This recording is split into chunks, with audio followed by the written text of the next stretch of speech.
போய் வந்துட்டு ராணுவம் இப்படி நடக்கும்னு நான் எதிர்பார்க்கவே இல்லை. ஆனா இந்த நாள் வந்துட்டு அவருக்கு ரொம்ப ஸ்பெஷலான நாள். ஆனா இருந்தாலும் இப்படி நடக்கும், இப்படிலாம் நடந்துருச்சு அப்படிங்கிறது நம்மளுக்கு வந்துட்டு ரொம்ப கஷ்டமா தான் இருக்குது. இருந்தாலும் அதுக்கப்புறம் வந்துட்டு நல்லா பேசினானுங்க பாரு சௌந்தர்யாவும் ஜெஃப்ரி. அச்சுச்சோ என்னெல்லாம் சத்தியமா தாங்கிக்கவே முடியல. செம்ம கடுப்பாது எனக்கு. எப்படா எபிசோடு அந்த ஒரு லைவ்ல வந்ததுக்கப்புறமும் செம்மையா கடுப்பாகும். அந்த ஒரு இதை வந்துட்டு எப்படிதான் நான் தாங்கிக்க போறேன் அப்படிங்கிறது தெரியல. ஏன்னா ப்ரோமோல பார்க்கும்போது செம்ம காண்டாவது. ஏன்னா இப்படிலாம் பண்ணிட்டு இப்படி பேசுறானுங்களே அப்படிங்கிற அளவுக்கு வந்துட்டு செம்ம காண்டாவது. இப்ப வந்துட்டு லைவ்ல வந்துட்டு ஒரு சம்பவம் நடந்திருக்கு. ஆனா காலையிலேயே வந்துட்டு தலைவன் வந்துட்டு ராணுவம் வந்துட்டு எனக்கு இந்த மாதிரி ஏதோ ஒரு விஷயம் நடக்க போகுது, அது வந்து ரஞ்சிதா இருந்தாலும் சரி யாரோ வந்து என்னை காப்பாத்துறாங்க, எனக்காண்டி பேசுறாங்க அப்படிங்கிற அளவுக்கு வந்துட்டு ராணுவம் வந்து மஞ்சள் அந்த ஒரு காலையில எந்திரிச்ச உடனே வந்துட்டு சொல்லிட்டு இருக்காரு. எனக்கு இந்த மாதிரி கனவு வந்துச்சு, ரஞ்சித் அப்புறம் மற்றவங்க எல்லாருமே வந்து எனக்காண்டி வந்து பேசினாங்க, அப்புறம் நான் தூக்கத்திலேயே எந்திரிச்சிட்டேன் டக்குன்னு அப்படிங்கிற அளவுக்கு வந்து சொல்லியிருந்தாரு காலையில. இப்ப என்ன நடக்குதுன்னு பாத்தீங்கன்னா, அவருக்கு இன்னைக்கு ஸ்பெஷல் டே அப்படிங்கிற மாதிரி வந்து சொல்லியிருந்தால, அது என்னன்னா அவங்க அப்பாவோட பர்த்டே இன்னைக்கு. அவங்க அப்பா பர்த்டே அன்னைக்குன்ட்டு இந்த மாதிரி நடக்கும் அப்படிங்கிறது எதிர்பார்க்கல. இன்னைக்கு அவங்க அப்பா பர்த்டேவா, அவங்களுக்கு வந்துட்டு நான் விஷ் பண்றாரு இந்த மாதிரி ஐ விஷ் யூ அப்பா அப்படிங்கிற மாதிரி வந்துட்டு ஹாப்பி பர்த்டே அப்படிங்கிற மாதிரி வந்துட்டு சொல்றாரு. அதுக்கப்புறம் அவர் இல்லைன்னா நான் இங்க இல்ல, அவர் தான் எனக்கு எல்லாமே. எங்க அம்மாட்ட கூட நான் எங்க அம்மாட்ட ஏதாச்சும் வந்து சொன்னா அவங்க கூட வேணாம் செய்ய வேணாம் போ வேணாம் அப்படின்னு சொல்லுவாங்க. எங்க அப்பா வந்துட்டு அதை துணிஞ்சு நீ இறங்கி விளாடுறா, அவன் பையன் தானே முயற்சி பண்ணி பார்க்கட்டும் அப்படிங்கிற அளவுக்கு வந்துட்டு எங்க அப்பா வந்துட்டு ரொம்ப ஆறுதலா வந்துட்டு பேசுவாரு அப்படிங்கிற மாதிரி வந்துட்டு சொல்றாங்க. அண்ட் நெக்ஸ்ட் பாத்தீங்கன்னா அந்த ஒரு கேமராக்கு முன்னாடி வந்துட்டு இது மாதிரி விஷ் பண்ணிட்டு இருக்காரு. நெக்ஸ்ட் பாத்தீங்கன்னா நம்ம அவங்களோட ஃப்ரெண்ட், அவங்க அப்பாவோட ஃப்ரெண்டு வந்துட்டு நம்ம ரஞ்சித்தும் அவரும் வந்துட்டு விஷ் பண்றாரு. என்னை தாண்டி விஷ் பண்றதுக்கு வந்துட்டு ரொம்ப துடியா துடிச்சுட்டு இருக்காரு அப்படிங்கிற அளவுக்கு வந்துட்டு இன்ட்ரோ கொடுத்தாரு நம்ம ராணுவம்.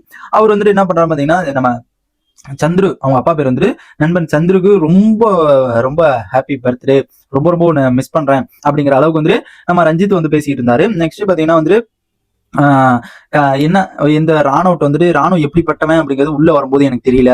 ஆனா உள்ள இருந்ததுக்கு அப்புறம் அவன் எப்படிப்பட்ட கேரக்டர், எவ்வளவு சாஃப்டா எப்படி எல்லாம் வளர்த்திருக்காங்க அப்படிங்கிறது இப்போ உன்னை வந்துட்டு ரொம்ப பெருமைப்படுத்துற மாதிரி வந்துட்டு வச்சிருக்காண்டா அப்படிங்கிற அளவுக்கு வந்துட்டு ராணுவம் வந்துட்டு சொல்லியிருந்தாங்க. நெக்ஸ்ட் கவலை எல்லாம் வந்துட்டு எல்லா பேரண்ட்ஸுமே கவலை இருக்கும், நம்ம பையன் ஒத்தையா இருக்கா அப்படிங்கிற அளவுக்கு கவலை இருக்கும்.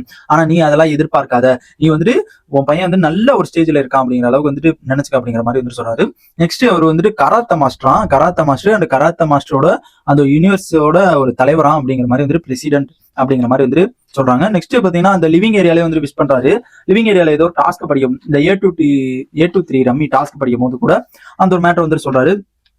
கராத்தே சந்துரு அவருக்கு வந்து பர்த்டே, எங்க அப்பாவோட பர்த்டே அப்படிங்கிற மாதிரி எல்லாரும் விஷ் பண்ணுங்க அப்படிங்கிற மாதிரி பிளாஸ்மா முன்னாடி வந்து நின்று சொல்லிட்டு எல்லாத்துக்குமே விஷ் பண்றாங்க. அண்ட் அவர் வச்சிருக்க அந்த ஒரு தலைவர் பொறுப்பு இருக்குல்ல, அது என்னன்னா ஸ்டுட்டோரியோ அப்படிங்கிற அளவு அந்த ஒரு நேம் வந்துட்டு வச்சிருக்காராம். இதுல வந்து அவர் தலைவரா இருக்காரு, நல்ல கராத்தா மாஸ்டர் அப்படிங்கிற மாதிரி சொல்றாங்க. அதுல வந்து நம்ம சௌந்தர்யா வந்து நடுவில் என்ன பண்றாங்க பாத்தீங்கன்னா, எனக்கு ஒரு கராத்தா ஏதாச்சும் ஒரு பஞ்சு ஏதாச்சும் சொல்லி கொடு அப்படிங்கிற அளவுக்கு கேட்கும்போது அதுக்கப்புறம் முத்து வந்து 12 கிரவுன் வச்சிருக்காராம். இதுல நம்ம ரயன் வந்துட்டு 4 வருஷமா 12 வருஷமா கிரவுன்ல இருந்திருக்காராம். ஓகேங்களா, 12 வருஷமா வந்துட்டு கிட்டத்தட்ட 12 வருஷமா வந்து கராத்தை கத்துக்கிட்டு இருந்தாராம் நம்ம முத்து. 4 வருஷம் வந்துட்டு நம்ம ரயனுக்கு வந்துட்டு கத்துக்கிட்டு இருந்தாராம். இவருக்கு நம்ம முத்து வந்துட்டு கிரவுன் வச்சிருந்தாரு. அண்ட் நம்ம ரயன் வந்துட்டு அவரு என்ன வச்சிருந்தாரு அப்படிங்கிறது ஏதோ ஒரு சொன்னாரு, அதை மிஸ் பண்ணிட்டேன் நானு. அண்ட் அது மாதிரி வந்து எல்லாருமே வந்து சொல்லிட்டு இருக்காங்க. பார்க்கும்போது ரொம்ப ஸ்வீட்டா நல்லா தான் இருந்துச்சு. நடுவில் வந்து இந்த இதுல காமெடி பண்ணி விட்டாங்க நம்ம சௌந்தர்யா. என்னன்னு பாத்தீங்கன்னா, நான் இங்க கராத்தை கேட்டு இருந்தா நீங்க 2 பேரும் அடிச்சுக்கிட்டு கிடக்குறீங்க, நான் 4 வருஷம் நீ 12 வருஷம், 4 வருஷம் 12 வருஷம் அப்படிங்கிற மாதிரி வந்துட்டு அங்க ஒரு காமெடி வந்துட்டு எப்படி வந்து அவங்களுக்கு வந்து ராணுவம் வந்து ரெண்டாவது ப்ரோமோல சொல்லியிருந்தானோ எப்படின்னா, நீ வந்து வெளியில தெரியணுங்கிறக்காண்டி பண்ற அப்படிங்கிற மாதிரி வந்து சொல்லியிருந்தாங்கல்ல சௌந்தர்யா. இப்ப வந்துட்டு யாருதான் வெளியில தெரியணுங்கிறக்காண்டி ஓவர் ஆக்டிங் பண்ணிட்டு இருக்கா அப்படிங்கிறத மறக்காம கமெண்ட் பாக்ஸ்க்கு பண்ணுவீங்கன்னா தெரியும். என்னோட ஒப்பீனியன் படி நான் சௌந்தர்யான்னு சொல்லுவேன். ஏன்னா எனக்கு தெரியும் சௌந்தர்யான்னு சொன்னாவே இங்க கல்வி ஊத்துவானுங்கன்னு. இருந்தாலும் பரவாயில்ல, என்னோட ஒப்பீனியன் நான் தான் சொல்லணும். உங்களோட ஒப்பீனியன் நீங்க சொல்லுங்க.